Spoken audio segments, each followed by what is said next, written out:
National communism refers to the various forms in which communism has been adopted and/or implemented by leaders in different countries. In each independent state, empire or dependency, the relationship between class and nation had its own particularities. The Russian Bolsheviks might be considered the first national communists, insofar as Russian social democracy was so markedly different from the European social democratic parties. The Ukrainian communists Shakhrai and Mazlakh and then Muslin Sultan Galiev considered the interests of the Bolshevik Russian state at odds with those of their countries. This was followed after 1945 by the Yugoslav communist leader Josip Broz Tito when he attempted to pursue an independent foreign policy. Communism, as Karl Marx and Friedrich Engels envisioned it, was meant to be very internationalist, as proletarian internationalism was expected to place class conflict well ahead of nationalism as a priority for the working class.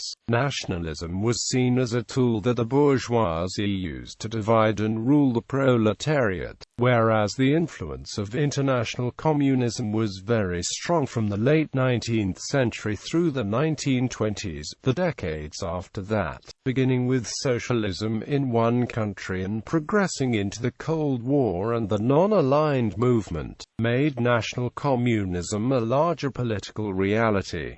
Communist Manifesto. During the decade of the 1840s, the word communist came into general use to describe those who hailed the left wing of the Jacobin Club of the French Revolution as their ideological forefathers. In 1847, the Communist League was founded in London. The League asked Karl Marx and Friedrich Engels to draft the Communist Manifesto, which was adopted by the League and published in 1848. The Communist Manifesto included a number of views of the role of the nation in the implementation of the manifesto. The preamble notes that the manifesto arose from Europeans from various nations coming together in London to publish their shared views, aims and tendencies. Then Chapter 1 discusses how the rise of the bourgeoisie has led to globalization and the place of national issues, in place of the old wants satisfied by the production of the country. We find new wants, requiring for the satisfaction the products of distant lands and climes, in place of the old local and national seclusion and self-sufficiency. We have intercourse in every direction, universal interdependence of nations. Just as it has made the country dependent on the towns, so it has made barbarian and semi-barbarian countries dependent on the civilized ones. Nations of peasants on nations of bourgeois, the East on the West.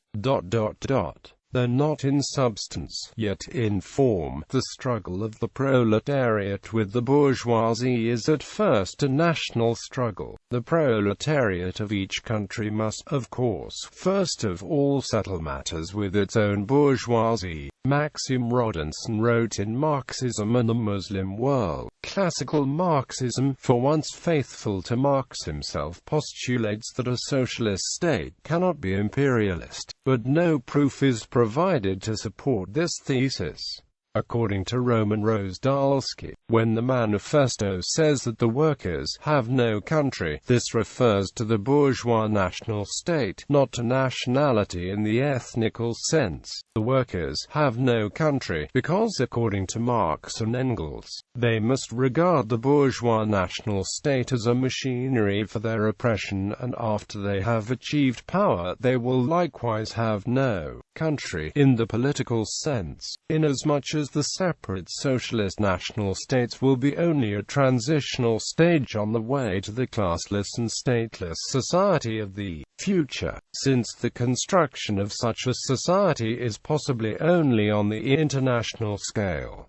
Later use. Milovangelas popularized the term in his new class. No single form of communism exists in any other way than as national communism. In order to maintain itself, it must become national.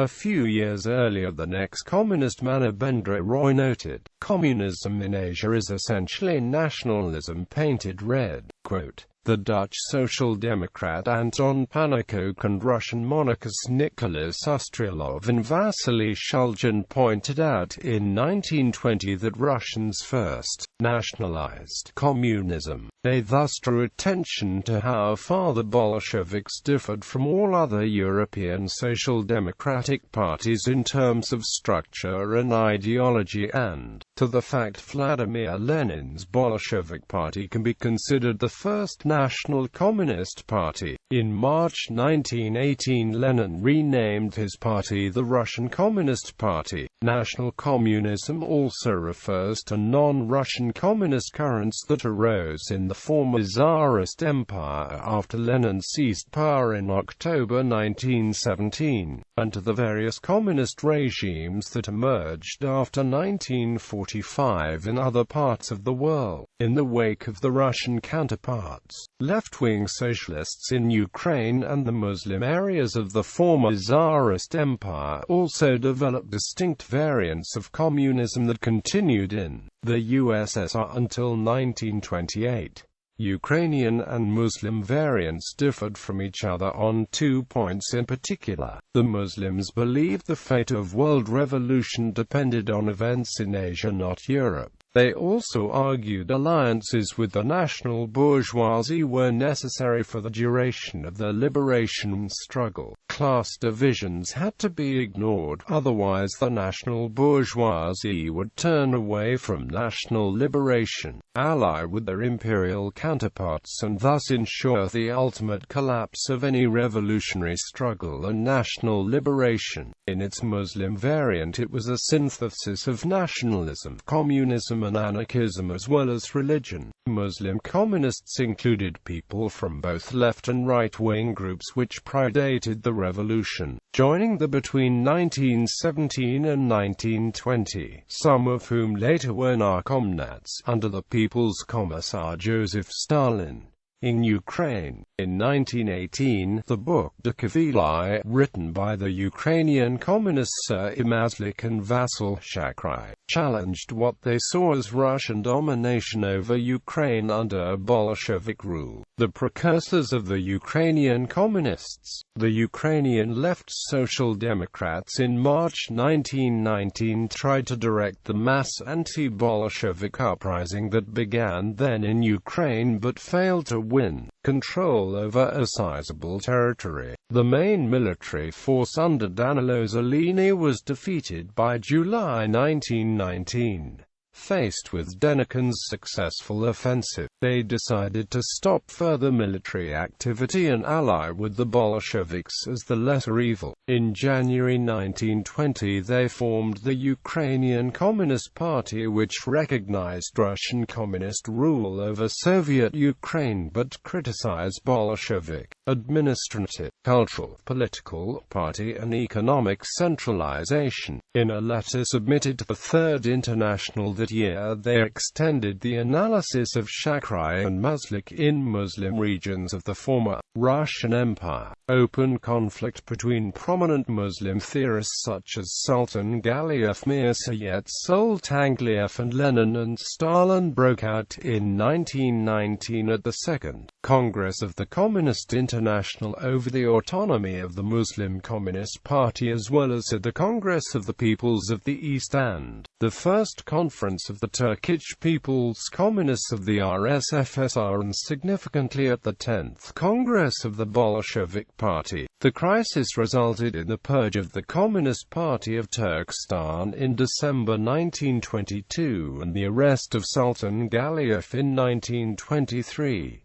Galiev was the first Bolshevik Party member to be arrested by Stalin. The immediate cause of his arrest were his comments on the 12th Congress resolutions regarding concessions to non-Russians. Stalin was infuriated that Galiev rejected his juxtaposition of great power chauvinism with local nationalism. Reaction to great power chauvinism, Galiev explained, was not nationalism. It was simply reaction to great power chauvinism. 9 days later he was arrested. During this time, however, Sultan Galiev, Tura Ariskalov, Nariman Narimanov and Ahmet Beytursunov were very influential, especially through the Communist University of the Toilers of the East, which opened in 1921 and was very active until its staff was purged in 1924. Communists from outside the Soviet such as Manabendra Nath Roy, Henk Sneevliet and Sultanzade also taught there, formulating similar political positions. Students of the university included Sen Katayama, Tan Malika, Liu Shaoqi and Ho Chi Minh. The Great Purge in the Muslim republics began in 1928 with executions of Veli Ibrahimov of the Tatar Communist Party and Milli Furka, followed by the leaders of Hamid, Tatar Communist Party and even the Tatar Union of the Godless. It also happened in Azerbaijan, Kazakhstan and the Young Bukharians. Groups historic Azeri Hamid, Kazakh Lashordar, Milli Furka, Muslim Socialist Committee of Kazan, Young Bukharians, Young Kivians,